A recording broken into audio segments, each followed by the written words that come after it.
All right, recording right now. I'm here with Luke in St. Paul, Minnesota, and we're going to talk about his appliance repair business. We're going to talk about targeting some customers. We're going to talk about his goals with his business. We're going to talk about his personal and business finances and some hurdles that we'll want to hit there. And we'll just see where this conversation goes. I'm excited that you're here, Luke. Hopefully I can give you a little bit that might help. So let's get started. Tell me a little bit about what you're doing right now and your goals with the business, and then we'll work backwards on how we might go about achieving those things. Awesome. Well, thanks, Nick, and I'm excited to be here as well. My name is Luke. I'm in the Twin Cities area of Minnesota, and I currently work full-time for a company that repairs beverage dispensing machines across the country, and I'm looking to go into my own business in the appliance repair or similar field, maybe commercial appliance repair, something like that. And I've already got the business up and running. I've got a website, and I've already taken a lot of calls. I started it back in December. I've been kind of doing it as a side project. So that would be, sometimes I do a few calls a week on nights and on weekends. And I've actually had some pretty good success with that. So my goal is to eventually do that full time, hopefully here this fall, in the next, maybe as soon as the next month or two, if it's feasible. And if I can make if I get 2 or 3 calls a day, if I can get like even $300-400 a day, I'd be way better off than I am right now. So that's kind of my goal and where I'm at in a nutshell. So your goal is to take back your time and leave your 9-to-5 job. That's your goal. Let's just put that as your goal now. Right. Okay. How much money do you need coming in to do that? We talked before this. You have a couple of rental properties. How much money do you need coming in? Have you budgeted out your personal life to figure out where you need to be? Well, yeah, because I have rental property right now, I have very low living expenses. So basically my rent is paid. As long as the tenants are paying the rent, I'm in good shape. So if one stops paying, it could throw a wrench though. Yep. So as long as the rent is paid, and I've been a landlord for about 3 months now or 4 months, so I'm kind of new to that as well. But the tenants I do have right now are great, and they're consistent with their payments and everything. So I would expect that to continue. I would say because my rent is paid, I could easily live off of $1,000 to $1,500 a month. Minimum. Okay, that's a target that you could easily hit. Hopefully, we can do a lot better than that, so you can start putting some money aside to save. And I think that you should really have some money in the bank before you quit. This is something that if you grind, if you kind of put your mind to it. Do you have a family right now? Do you have a lot of time obligations away from your job? Nope, I'm single, and life's pretty easy right now, relatively. Okay, so let's grind and let's work really, really, really hard for the next 2 or 3 years. That's what I think your time frame should be. You may be able to quit your job before that, but you're going to be working a lot. You're going to be making some sacrifices. Don't put your personal life on hold totally. I mean, keep doing the things that you like to do. Keep building the personal relationships. If you're looking for a significant other, continue to go on dates and do those things. I'm not asking you to totally stop everything, but you're going to need to make some sacrifices. When your friends want to hang out, when you want to play video games, when you want to watch TV, I don't want you to do any of that stuff. None of it. Every day, if you're having fun, it needs to be building personal relationships, making your life better, or building this business. That's going to be your obsession for now. And again, it's short term, right? So, all right. So you're doing beverage dispensing service. If I'm reading this right, it's the things in restaurants that you go up and you put a cup under to get your fountain drinks. Is that right? Yep. It's like fountain drinks and coffee and all kinds of other stuff out there. Perfect. So you know how to work on those machines and you know how to source parts for those machines. Exactly. And also the same technologies that apply to those apply to appliances in your home, dishwashers. It's all, as long as you have the basics of electrical and mechanical theories, then you can really, you apply that to many, many other things. I'm also good at handiwork. I'm also good at basic plumbing that has to do with those kinds of things. So I wouldn't just focus just on commercial appliances or household appliances, but I can also do like water heaters. I can do like carpentry, as I said. Man, that's great. You've developed a phenomenal skill set. I think it's you have job security for life for any company that you wanted to work for. So I always start by when you're making these decisions, start out by analyzing the worst case scenario. if you did quit your job, if you did go into this business full time, what's the worst thing that could happen? Right now you have some rental properties, so you need to keep those. If you stop making payments on those rental properties, you could lose those and set yourself back. So you need to have some money on the side to pay those rental properties. But beyond that, you could go get a job in 3 days, right? So you could literally walk into any company that's doing this kind of stuff, and they could see you could shake their hand, and they'd give you a shot to come in, and you could start making your $20 an hour or $30 an hour anytime you wanted to. So let's talk about your ideal customer. Sounds like you could go many different ways in the services that you've done. I'm assuming you've done 20 or 30 calls so far. What services, what types of customers are your most profitable per hour customers? These are the customers that can pay you the most for what you're doing for your time right now. I'd probably say upper to middle class residential house owners. You know, when something goes down in their house, a refrigerator goes down, water heater goes down, they have some kind of an emergency and they need it done quick. Because I'm single and because I'm flexible, especially if I did this full time, I could be able to go there the same day or the next day. And I think I can easily make, I've made $200 or $300 in just 1 hour from these kinds of folks in the past. So if I can get, even 3 calls a day at that rate, I think I can do really well. So that's maybe I'm thinking like maybe in your suburbs, those kinds of people. Okay, so targeting homeowners like this is going to be a lot about word of mouth. It's going to be a lot about Google presence. Like it's going to be really hard to sell these customers because there's 100,000 people in these wealthy suburbs that you're going to be targeting. You don't know which ones appliances are going to go down. You don't know when. So that's the really hard part about targeting these residential customers. For that, I would suggest doing some web development, some SEO, some content marketing, a lot of YouTube videos of you recording yourself, talking people through problems and uploading keywords. Like a wealthy suburb in the Twin Cities, you need to have a keyword for that, Luke's Appliance Repair, whatever your business is named, and just videos, and keep adding them to your website. Just keep building your online presence. I'm assuming that have you done any content research, like how hard it is to rank in your city for these terms? No, I've looked a little bit into the Google ads and the Yelp ads, and it sounds like as long as you're, if you can pay $10 or $15 a day towards advertising, that can really do a lot towards getting you in the top 5 in my area. Yep. So I'm not a digital advertising specialist, but there's a lot of people out there that are. So I'm going to talk about some things you can do without paying for those ads, but you absolutely should do it. You should experiment with it. You should track your ROI. You should track your cost per click. You should track your return on those ads. You can find many people online that can help you do that stuff, or honestly, you can do it yourself to track that stuff. So definitely do that. Try it out. Test it all the time. Test it 100 different ways.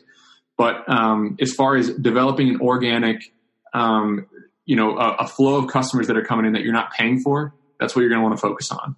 And that involves doing some keyword research, finding out how hard it would be to show up when somebody says, appliance water heater repair, Twin Cities, or whatever suburb you want to be in. So get you an SEO guy, or look into it yourself. Get a tool like Ahrefs or any of these keyword trackers, and just find out how hard it would be to rank. And then develop your Google My Business location and develop your website with a ton of content. I think that'll help you a lot.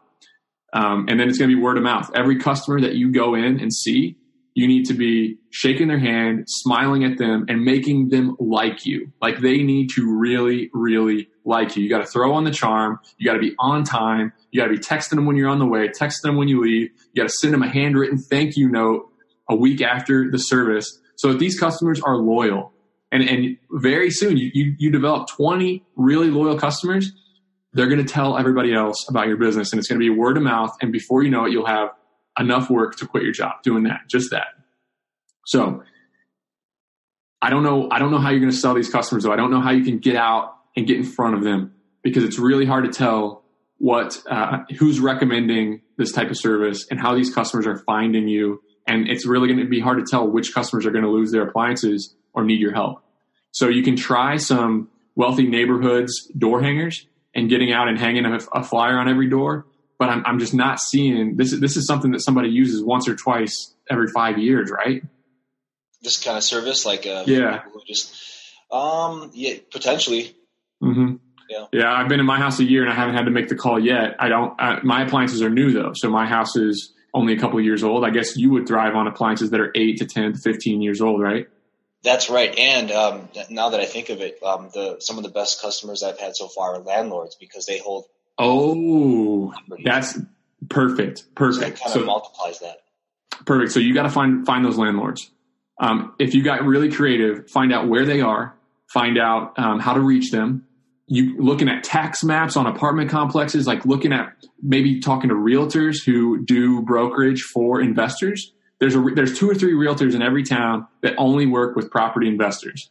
And you got to find those and you got to sit down and buy them lunch, tell them all about what you do and ask them to pipe you into their network and say, listen, if you help me get some clients, I'll help you somehow. I don't know how, but I'm going to help you, right? You would need to get creative, but I think that's a great thing to do.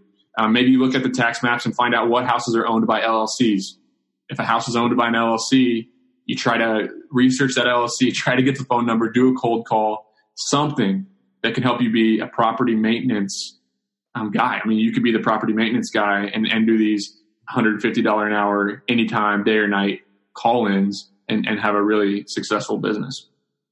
So I'm assuming you have all the tools and a vehicle to transport your tools. Yep. So this is not going to be a financial investment for you to start this business. No, I basically, I've already put a few thousand into the tools and I got a little magnet that goes on the side of my car. So I've got like a little t-shirt that has my logo on it. I've got, perfect. Like I said, the website, I've got the legit bank account. So when I do go out there and do these calls, I do look like a legitimate business. I don't just look like your average Joe off of Craigslist. Perfect. Okay, so I love that angle, going after these landlords and also developing your online presence. You have to start investing in that. It's stuff that's not going to pay you back for 6 months or a year, but it's going to be so worth it if you start putting some resources into making. And I'm not talking about any kind of fancy videos where you're doing editing and slides and fade in, fade out. I'm talking about you holding your phone out and talking through a problem that a customer might have and how you can fix it. And it's just going to be things that people can see and start to trust you. They're starting to trust you saying, okay, this guy's showing me how to do it myself, but I don't want to do it myself. I want to hire somebody who knows what they're doing. So I'm going to call them, right? You're after the people who are doing a little bit of search. Maybe I'll do it myself. They find your video and then they say, oh, this is kind of complicated. I don't want to do it myself. I'm going to call this guy. And that's going to be your customer. So let's talk about businesses. I know you said your most profitable customer is not necessarily a business, but if a machine goes down in a business, it's dollars, right? Every minute that machine is down, they're losing money. So let's talk about restaurants. And have you done any calls in fast food restaurants, or do they all already have contracts with maintenance companies? Or tell me about the restaurant commercial side of these beverage dispensers. Sure. So the company that I work for right now, they do have large contracts with large companies. So I think the smaller the business or the restaurant, the less likely they are to have a contract. But maybe I could be the one that goes out and looks for a contract as well in my area. The Twin Cities is a large metro area. There's lots of gas stations out there. There's lots of restaurants. There's lots of all kinds of businesses. And the great thing about the big businesses is they usually all have the same machine or the same model at every location. So if you can get a contract to work on each of those machines, which is all the same model, you get very good at fixing that model everywhere you go. You get very efficient. And so if there's I like it. If there's 100 or 200 of these convenience stores in my, within a 50-mile radius of my house, maybe that could be enough to keep me very, very, very busy. And maybe that could end up being very lucrative. Yeah. So this is exciting to me for 2 reasons. Number one, if you get to a point where you need to hire help, having a more standardized system. The problem with walking into a residential house is you're going to see something different every single day. You're going to see a different model. You're going to see a different problem. You're going to see different problems that need to be solved. And hiring an employee to do those things is harder because they need to be more competent. They need to be able to make good decisions. They're going to be calling you with problems, and they might mess a lot of stuff up, right? So businesses, it's not necessarily that way. That you can have employees focus on one thing, one type of employee, one type of problem, and they can get really good at it, and you can scale the business that way. Number two, the second reason why business is more exciting to me is the recurring revenue. You don't have to go out and get new customers with new problems every single day. You don't have to develop your online presence. You don't have to pay for Google AdWords. It's a personal relationship type business. And if you're the guy, if they say, oh, Luke is the guy, you don't need to call anybody else. You don't need to search around. He's my guy. I'm just going to call my guy because he's mine. They're going to bring you in. You're going to fix their stuff day or night. If you walk into a business and say, listen, I know you don't know me, but I repair machines just like this, and I do it really, really well. I know that this machine makes you money. If it's out, you're losing money. Well, hand them the card and say, call me. I'll be here in an hour. I'll be here in 1 hour. I know you're not getting that kind of service from whoever you're with right now. If you call them up and they can't come until tomorrow or the day after that or the day after that, I'll be there that night. Somebody open the door for me at 1 a.m. I'll be there and I'll fix your machine and you'll be making money with it tomorrow, right? So that's something that you can reach out and you can feel and you can touch your customers. You can get in front of them. You can see the whites of their eyes. You can shake your hands. You know where your customers are. And the residential side of things, you don't know where your customers are. I'm not saying it can't be extremely profitable and it can't get a good word of mouth. Don't ignore the residential side of things, but the business side of things is where you can actually go out and sell this yourself. You can sell it. So there's probably 3,000 machines within 5 miles of where you're sitting right now. Is that an accurate estimate? It's probably a lot more than that. Okay, yeah. So let's say 10,000 machines. Mm-hmm. So what I want you to do is, and these places are, their services, they're restaurants, they're open on the weekends. I know you probably work Monday through Friday regular hours, or is it a swing schedule? Go see them. Get your business cards made and go see them. And you're going to get turned down a lot of times. I don't know if you have followed any of the content that I've been creating, but the interview with Max Maher comes to mind. Have you checked that out, or do you want me to kind of explain it? I'm going to explain it anyway, but have you seen that? Which business was that? He does the moving company, and he put, actually the way I met him is I saw him post a video online where he did 500 business connections. He runs a moving company. He wanted to get some referrals. He wanted to find people to refer him business. So he looked at self-storage facilities and furniture companies and all these people who needed moving, but it wasn't their core business, right? They wanted to do what they did, and they wanted to just tell their customers to get moving somewhere else. I run a self-storage facility, same thing. I tell them to get moving somewhere else. So he made a list of 500 businesses. He was in Phoenix, and these businesses are basically only self-storage facilities, realtors' offices, and furniture companies. So he had to travel. He had to drive like hours. But he made a list of 500 businesses that he knew could refer him company or business, and he walked in every single one of them. It was 172 man hours of labor. He walked in every single one of them with a business card. Now, he walked in with the business card, and he would give them his business card, but more importantly, he would take their business card. So that way he had their information to start following up on and send friendly reminders that, hey, I'm here. I'm ready to provide your customers this awesome service. And he just tried to be likable. And 6 out of 10, he would shake their hand and they would just be totally walls, and they would be jerks, and they would call him names and send him running. But 4 out of 10 would talk to them, and 1 out of 10 liked him. They just wanted somebody to talk to. They shook their hand, and he started having a conversation with them. Did this to 500 businesses, and within a month, they were sending him like $30,000 a month in sales. They were literally referring him direct business. So I'll just say that services, your company probably doesn't have a sales team. Does your company have a sales team that goes around and tries to get contracts or tries to build personal relationships? Nope, I'm just a one-man operation right now. I'm talking about the company that you work for, the big company. Yeah, they have lots of salespeople that do lots of communicating with different businesses and always exactly more. Always exactly. That's the key. So it's all about personal relationships. It's all about the service that you can offer. Those salespeople aren't the ones doing the service calls. There's a gap there. You can literally get out and go find the people with those machines and just introduce yourself and give them your card. And if you do that enough times, they're going to call you when there's a problem. They're going to call you because you know those machines break down. I know the machines that break down most are the ice cream machines. Every time I go to McDonald's, the damn ice cream machine is not working. Can you work on those things? Sure. Yeah. Maybe that's a focus because those things are out all the time. So maybe you find ice cream shops and focus on ice cream machines only. That could be a specialty that you focus on.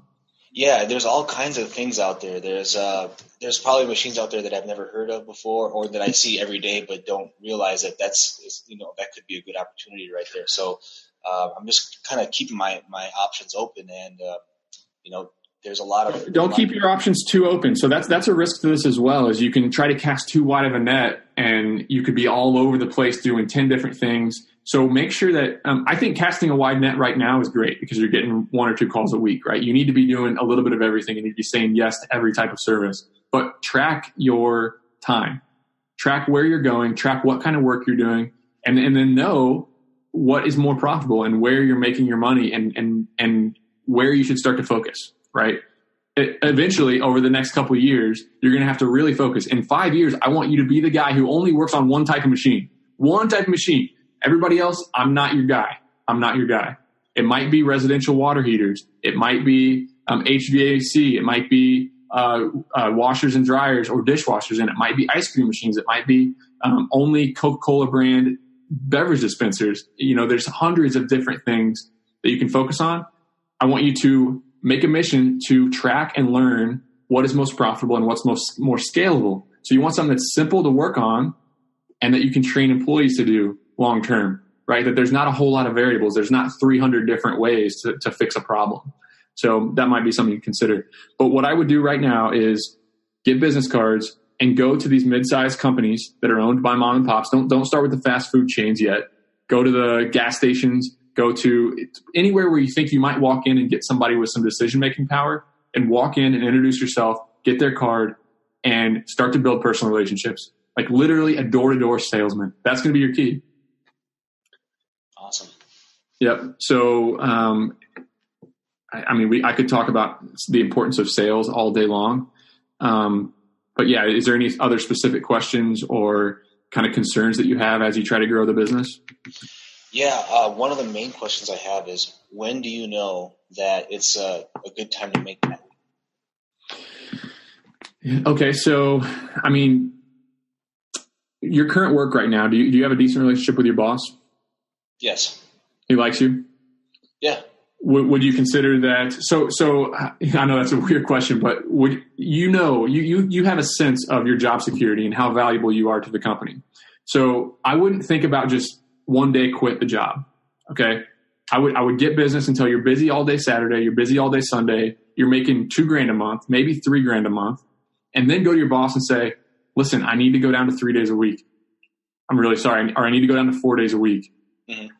And maybe he'll say yes. Maybe you're valuable enough that he'll say, okay, that sounds good. We can do that. And you got to have something. You got to be prepared for him to say no, you can't do that, and you got to have a plan for that. But I think it's you'll know. The momentum will come, and it's going to be how much risk are you willing to take, and how much money do you have in the bank. If I were you, especially with rental properties, what's your monthly mortgage payment on your rental property? Between the two buildings that I own, it's probably about $3,500. Okay, and you're getting rent that's $4,000 or so. The rent is about that much. Okay, gotcha. Okay, so I would have, if I were you, I'd have $20,000 in the bank before I got serious about leaving my secure job that's paying for those properties. But that's so hard for me to say. It's all about you analyzing how much risk you're willing to take, and only you really know your situation. Only you can get a feel for how much business you have coming in, how much revenue you have coming in, how tight you can get and how you could swing it if a tenant or two moved out and you're on the hook for that full mortgage or half the mortgage or whatever. So, but my main message to you right now is that working a job is not 0 or 1, right? You can have half a job. You can work 2 days a week. You can work 3 days a week. And if your boss there won't let you work 3 days a week, you go to a different appliance repair company that will let you work 2 or 3 days a week to get that money coming in, so that you don't have to just go from having a paycheck, having a job, to not. Okay. I don't think that leap is necessarily a wise one, but you don't need to quit your job for a while. It might be 6 months, might be 3 months if you really busted and really get tons of business going in. And it might be a year. I just don't know how much you're going to get after the sales and how much business you're going to be able to drum up for yourself. Right. So I'd consider all that and just try to make the decision that's best for you. Okay. Thank you. Yep. Anything else? Nothing that I can think of right now. Okay, good. Yeah, I would focus on getting out of your comfort zone. I think that's going to be the key for you. Getting out. You can't sit behind a computer pay for digital marketing and expect customers to come to you.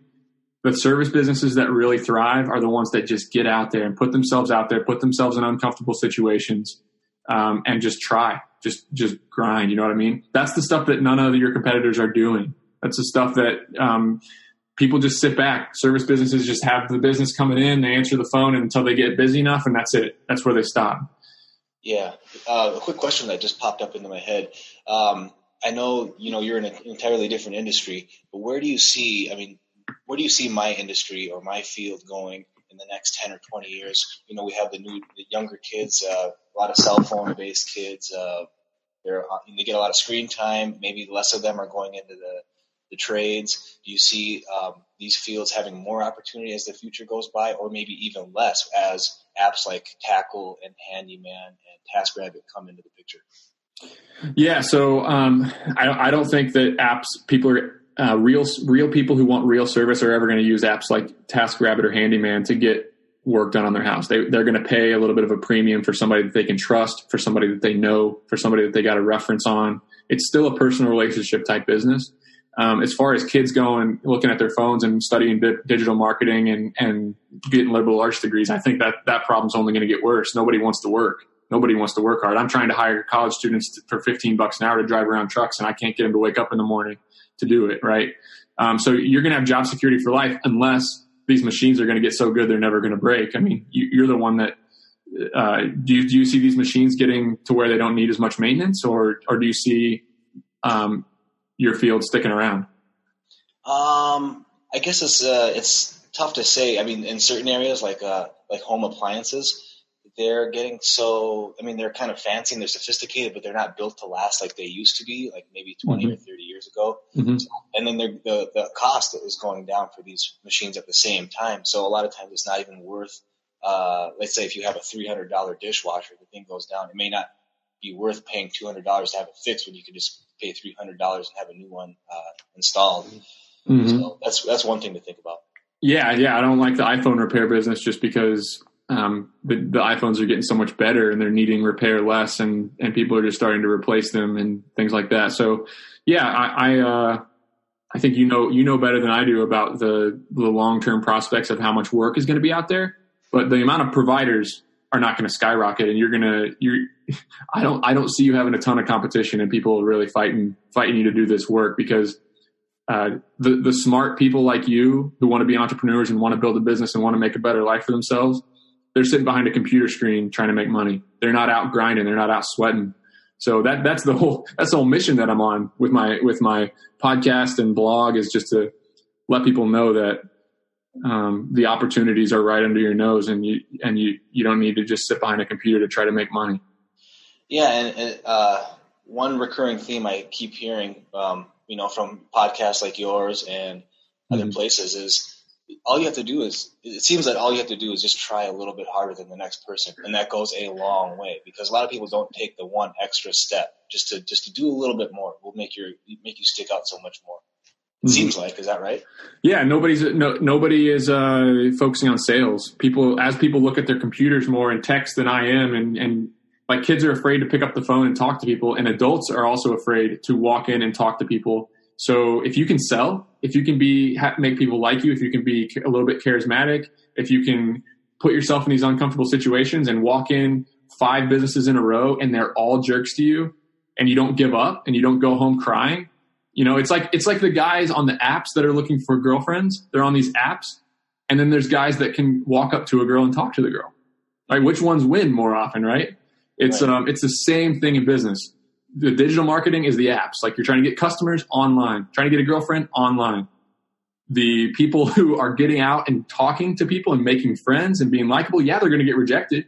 Yeah, it's going to be a little bit uncomfortable, but when you realize that it doesn't matter, and that's what can really drum up a ton of business. So if you've taken anything away from this conversation, it's going to be, you need to get out and sell. Okay, just repairing the stuff is not going to be enough for you to build a business. You got to get out and sell yourself, sell your service, build relationships, give your card to people, take their business card, follow up with them every 3 months with a really nice email, maybe even send to them something. Max Maher actually sends gifts to people who refer him business, right? I mean, you can do a ton of things to differentiate yourself, and make people trust you. It's all about gaining trust. You need somebody to trust that if I call Luke, I'm going to get a good price and he's going to actually help me solve my problem. That's all. So yeah, I think that's the key. And I think if you do those things, a month from now, you'll have more work than you can handle. A month. Awesome. So get out there and do it. And let's have another conversation in a year when you've already quit your job and you're overloaded with work. And that's when we'll talk about hiring employees and trying to scale this thing and build a model where you can stop trading your time for money. Because you're not really going to be an entrepreneur. You're going to be trading your time for money. You're going to be just a freelancer. You're going to be a freelance appliance repair guy. And a year from now is when you're going to want to make that shift from freelancer who's making $100,000 a year on his own time to a guy who's got 3 employees working for him and he's not doing any more appliance repair business. You're sitting on a computer, you're managing them, you're training them, you're drumming up new business. And eventually 10 years from now, you're not working at all, right? Somebody else is doing that. And that's when you can make $300,000, $400,000, $500,000 a year, sell the business or get into more real estate. It sounds like you're a real estate guy. That should be the end goal for every entrepreneur because that's the only true passive income stream, in my opinion. So I think you got a really good plan. Starts right now with a lot of really hard, really sweaty work. Thank you so much, Nick. No problem, Luke. Let's talk again soon and keep me posted by email. And I really appreciate you volunteering to have this on the show too. Absolutely. And, thanks for everything that you do. You're changing my life right now and a lot of other people's lives out there that are listening. So keep up the good work. That means a lot, man. That means a lot. I think that's what it's all about. So, and while you're on your journey too, I hope that you can find ways to connect with people and help people along the way too. Absolutely. All right. I'll talk to you later, Luke. All right.